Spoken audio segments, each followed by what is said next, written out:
नमस्ते। म थोरै राष्ट्रिय स्वतन्त्र पार्टीको लक्ष्य र राष्ट्रिय स्वतन्त्र पार्टीको भिजन र राष्ट्रिय स्वतन्त्र पार्टी आदरणीय रवि लामिछानेज्यूको बारेमा थोरै कुराहरू राख्न गइरहेको छु। राष्ट्रिय स्वतन्त्र पार्टी पुराना भ्रष्ट अभ्यास र लुटतन्त्र अन्त्य गर्ने राजनीतिक जनसेवाको लागि हो। व्यक्तिगत स्वार्थ वा परिवारवादी शासनको लागि होइन। सक्षम र पारदर्शिक शासन प्रणाली ल्याउने, जनताले देख्ने र बुझ्ने किसिमले निर्णय, बजेट, खर्च र विकासको कामहरू गर्ने, युवा नेतृत्वलाई अगाडि ल्याउने, पुरानो राजनीतिक शैली भन्दा फरक सोच भएका नयाँ पुस्ताको नेताहरूलाई जिम्मेवारी दिने, शासन अवसर र न्यायपूर्ण समाज, शिक्षा, स्वास्थ्य र न्याय प्रणाली सबै नागरिकका लागि समान रूपमा उपलब्ध हुने नियम र कानुन बनाउनको लागि राष्ट्रिय स्वतन्त्र पार्टीको स्थापना भएको। समृद्धि र स्वावलम्बी नेपाल वैदेशिक रोजगारीमा मात्रै निर्भर नभई देशभित्रै रोजगारी सिर्जना गर्ने, उत्पादनशील अर्थतन्त्र विकास गर्ने राष्ट्रिय स्वतन्त्र पार्टीको भिजन र रवि लामिछानेको भिजन।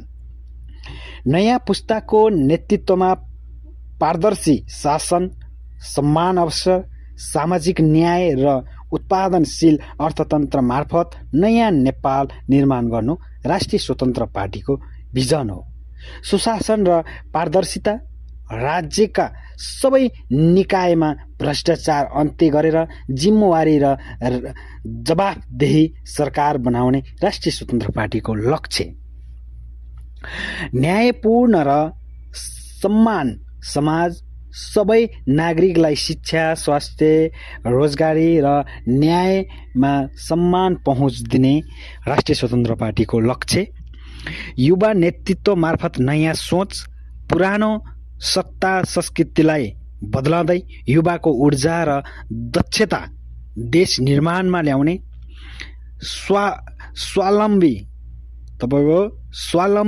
अर्थतन्त्र, वैदेशिक रोजगारमा मात्र निर्भर नभई उत्पादन, रोजगारी र व्यवसाय बढाउने, देशमै केही गरी खाने खालको वातावरण बनाउने, लोकतन्त्र र गणतन्त्र सुदृढीकरण गरी नागरिक स्वतन्त्रता, सम्मान, अधिकार र सहभागी लोकतन्त्रलाई मजबुत बनाउने, समावेशी राष्ट्र निर्माण गर्ने, कुनै जात, वर्ग, क्षेत्र, धर्मको आधारमा विभाजन नगरी सबैलाई समान अवसर दिने। राष्ट्रिय स्वतन्त्र पार्टीको मूल लक्ष्य भ्रष्टाचार मुक्त, पारदर्शी शासन सहित न्यायपूर्ण, समावेशी र समृद्ध नेपाल निर्माण गर्नु हो। त्यसैले राष्ट्रिय स्वतन्त्र पार्टीलाई अहिले विभिन्न पुराना दलहरूले फसाउनको निम्ति सहकारी ठगको मुद्दा लगाएर, झुटा आरोप लगाएर अहिले जेलभित्र राख्न बाध्य बनाएका छन्, जेलभित्र बस्न बाध्य बनाएका छन्।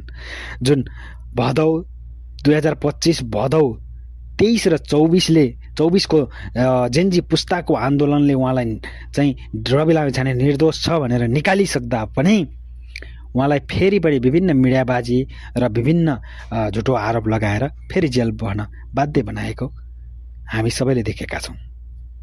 भ्रष्टाचार मुक्त शासन, राज्यको स्रोत साधन पारदर्शी रूपमा जनताको हितमा प्रयोग हुने व्यवस्था बनाउने, जवाफदेही नेतृत्व, जनताले सोधेको प्रश्नको जवाफ दिन सक्ने सरकार बनाउने, सुशासन र पारदर्शिक सार्वजनिक पद धारणा गर्ने, जो कोहीलाई कानुनी जवाफदेहीमा राख्ने, युवा र जनतामुखी नेतृत्व, पुरानो दलको साटोमा नयाँ पुस्ताको सोचलाई देश विकासमा प्रयोग गर्ने।